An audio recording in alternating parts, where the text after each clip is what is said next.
Let's get into it. If you listen, I hope you did. If you listen to Sunday's episode of the Ion College Basketball Podcast, right toward the end, my buddy Deadleg there, he said, what do you think we're going to be talking about on Wednesday morning's episode? And I said, Houston's on the road against an unranked but quality opponent. Purdue's on the road against an unranked but quality opponent.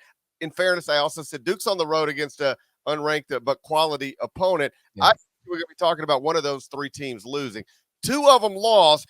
Duke wasn't one of them. Purdue was in Pinnacle Bank. You know what happened there. Houston was at Hilton Coliseum. That's called Hilton Magic. Neither one. Both lost. Final score, Nebraska 88, Purdue 72, Iowa State 57, Houston 53. Dead leg. Number one went down. Number two went down. Makes sense of what we watched last night. That one's on me. I was wrong. They didn't walk right in. Purdue did not walk right into Pinnacle Bank. Cole, I've been trying to tell you for years. It's like sometimes I think you don't even listen. I was wrong on that one. Boy, was I ever wrong. Sometimes I don't even think you listen. Well, what do you want from me here? I've been for years telling you don't just walk in Pinnacle Bank. Did it take? It's starting to change. It's starting to change. You ready for this doozy here? This is Nebraska's notes. I'm going to take Nebraska at its word here. This is a wild stat. Nebraska is now 19-6 in its last 25 games, dating back to February 1st, 2022. That's the best winning percentage by a Big Ten team in that stretch. It's 1 percentage point better than Purdue, which is 22-7 percentage-wise, 7.59. Win percentage, Nebraska's 7.60. So Nebraska, since February 1 of 2022, is 19-6. Crazy, GP. Fred Hoiberg has it going, man. And on Tuesday night, it was the fourth win ever for Nebraska over number one team, the first time since it did it since 1982. And now sitting at 13-3, it's the best 16-game start for Nebraska since 1990-91 when they started 15-1. It also had 13-3 starts previously in 2010-11, 94 and 95 as well. So the losing teams are, I guess, the bigger story, but to me, the bigger takeaway, frankly, is Nebraska getting itself into position to be a relevant Big Ten team and potentially an NCAA tournament team. I mean, Keisei Tominaga was outstanding last night, and he hit 5 3-pointers.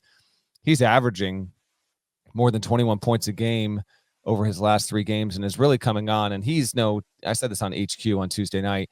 If you follow Big Ten hoops or you're a diehard, he's not someone out of nowhere. He was expected to be potentially a top 5 kind of player, certainly a top 10 player in the Big Ten this season. And he's showing up big in a big way there.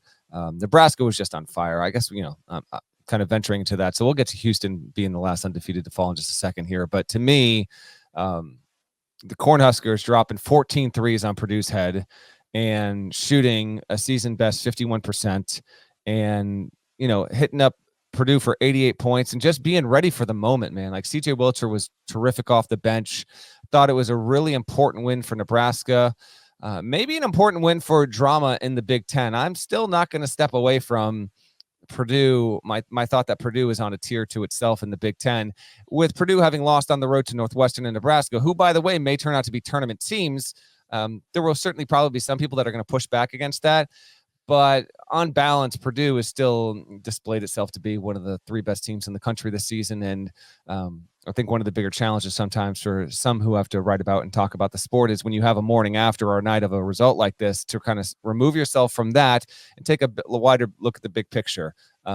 Purdue has now lost 5 times in the past 375 days as the number one team, which is weirdly impressive. It keeps getting to number one, and yes, losing once it's number one, but it keeps getting back to that perch. And so this was the 5th time in basically less than 13 months Purdue has lost as number one team in college basketball. I still think it'll be fine. Big time win, major result for the Nebraska Cornhuskers. Yeah, I still think Purdue wins the Big Ten by multiple games. But I mean, all jokes aside, all Pinnacle Bank jokes aside, I just think that I don't care where you're ranked in this particular season. When you go on the road against an NCAA tournament caliber team and the place is going to be packed and rocking the way that place was going to be, you're susceptible to getting beat. You go back and listen. I didn't predict that Purdue would lose.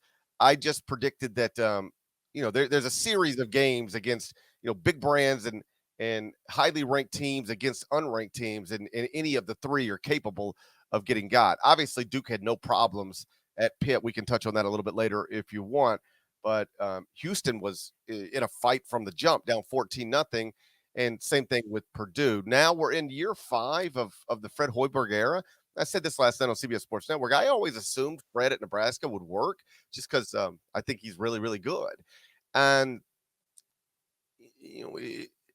year 1, it was 14th in the Big Ten. Year 2, 14th in the Big Ten. Year 3, 13th in the Big Ten. Year 4, 11th in the Big Ten. And I remember us talking about it. I wondered if, the recipe that Fred used at Iowa State, he was about, 5-10 years ahead of his time.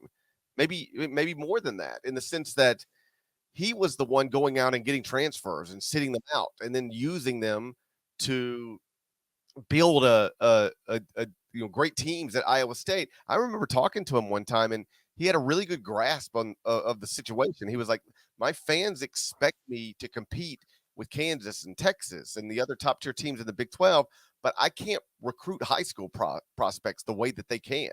Like, I'm not going to be able to go heads up and get 5-star guys for the most part against a Kansas, Texas, and those caliber of programs. So where can I get similar talent? And that was through the transfer portal. You'd often have to have him sit out a year, but that's how he got that thing rocking and rolling. My point is this: then he goes to the Bulls. By the time he gets back to college basketball, everybody's taking transfers, and so his advantage that he had identified and really flourished in that space, it was a space that a lot of other people were trying to flourish in as well. So that advantage was not non-existent, but not nearly as exaggerated as it once was. And you start to wonder, is this going to be one of those deals where, man, it made sense on paper, but I guess it just never got going. Chris Mack at Louisville is one of those. Ben Howland at Mississippi State is one of those. And perhaps this can be the breakout year, because I don't think last night was just, that was that night that Nebraska beat Purdue, but it didn't amount to anything. Like, that looks like an NCAA tournament team to me. At this point, I'm expecting them to be in it. We'll see. I wouldn't say expecting. They're 13-3. Last night was Nebraska's first win over a surefire NCAA tournament team. It does have a win over Michigan State, but Michigan State right now is 9-6, and you cannot call Michigan State a surefire NCAA tournament team, not when it's got to turn around tomorrow night and play at Illinois and could be standing at 9-7. It also has a win over Kansas State, which is a quality team. It's 12-3. But Kansas State, to this point, I would lean toward it getting there, but again, I'm using the term surefire. Now Nebraska's got to turn around and play a road game against Iowa and then a road game against Rutgers. So, don't go from 13-3 and 13-5, although that would be reasonable if it happened. A couple of road games, if it can split that and then get some work done at home, it's going to have a chance. Obviously, a very significant win. It will be interesting to see if we look up down the road and the likes of Northwestern, which is also a 3-loss team in the Big Ten, in Nebraska, are boosted by Purdue and having beaten them at home.